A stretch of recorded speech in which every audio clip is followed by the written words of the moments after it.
Hi friends, ఈరోజైతే మీకు పెసరపప్పు గారెలు ఎలా చేసుకోవాలో మీకు చెప్తున్నాను.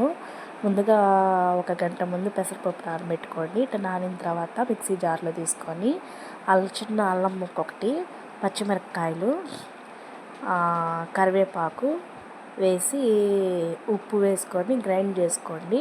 గ్రైండ్ చేసుకున్న మిశ్రమాన్ని ఒక బౌల్లో తీసుకొని కొత్తిమీర తురుగు, స్పైసీ ఎక్కువ కావాలనుకుంటే కారం కూడా యాడ్ చేసుకోవచ్చు ఫ్రెండ్స్.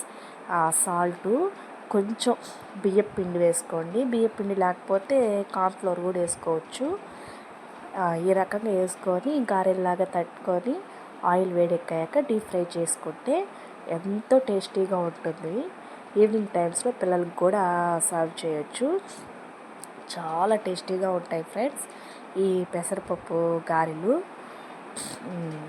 నేనైతే ఎక్కువగా మిక్సీ వేసేసాను. ఇది పేస్ట్ లాగా వచ్చింది. మామూలుగా పప్పుగా వేసుకోండి. పెసరపప్పు తగులుతూ ఉంటే తినేటప్పుడు చాలా టేస్టీగా ఉంటుంది ఫ్రెండ్స్. తప్పకుండా ట్రై చేయండి. ఈ పెసరపప్పు గారెలు ఎలా వచ్చిందో కామెంట్ చేయండి. Okay, bye friends.